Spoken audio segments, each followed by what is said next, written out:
Hai semua, assalamualaikum. Di video kali ini aku mau bikin pesanan sosis solo ayam. Kayaknya udah lama banget ya aku nggak share resep pesanan sebanyak ini. Dan ini tuh aku bikin sosis solo ayam lumayan banyak, di atas 100 pieces ya teman-teman. Nah, langkah yang pertama ini aku mau rebus dulu 1,5 kilo filet dada ayam yang udah dipotong-potong kotak dan dicuci bersih ya. Nah, ini filetnya aku rebus sampai ayamnya benar-benar matang ya. Nah, ini ayamnya udah matang, langsung aja diangkat dan ditiriskan. Lanjut, selagi masih panas, ayamnya itu mau aku suwir-suwir. Ini aku dengan cara aku mixer dengan kecepatan sedang aja ya teman-teman. Ini harus dalam keadaan ayamnya itu masih panas supaya lebih gampang.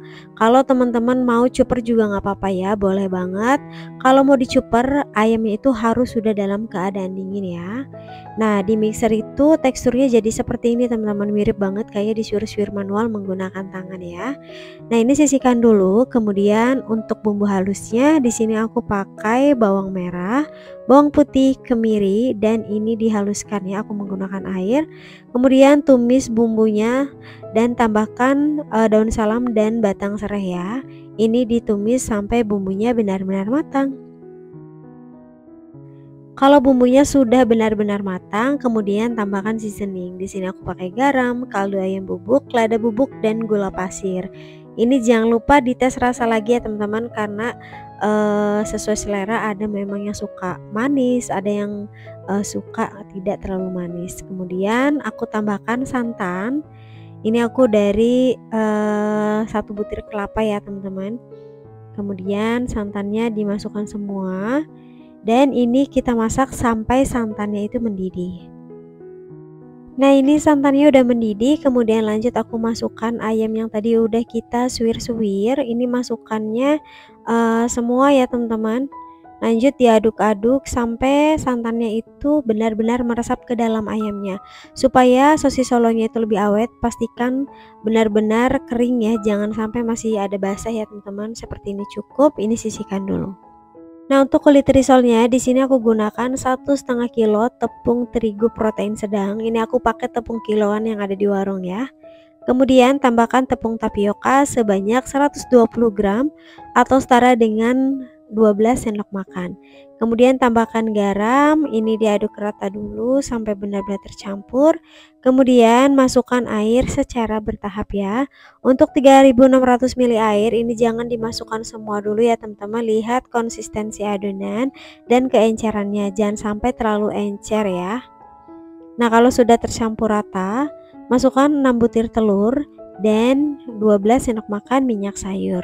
Kemudian ini dimixer lagi dengan speed rendah aja, cukup sampai tercampur rata ya.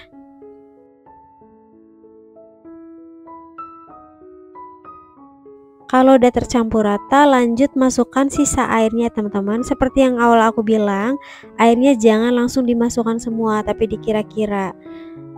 Jangan terlalu encer ataupun jangan terlalu kental ya, karena kalau terlalu encer nanti kulitnya itu jadi gampang robek teman-teman.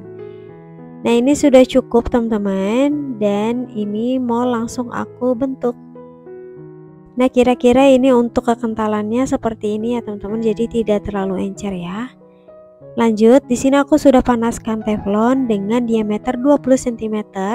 Kalau teman-teman mau pakai wajan kualik itu boleh banget ya, karena di sini aku nggak punya wajan kualik, jadi aku pakai teflon biasa aja. Ini ukurannya 20 cm. Tuang 1 sendok sayur adonan, kemudian masak kulitnya. Kalau bagian pinggirnya udah kering seperti ini berarti kulit risolnya udah matang ya. Nah, ini lakukan hal yang sama hingga semuanya selesai.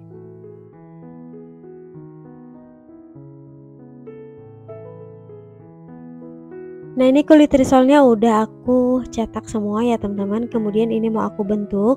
Ambil 1 lembar kulit risol, bagian yang mulus untuk bagian dalam atau bagian atas ya.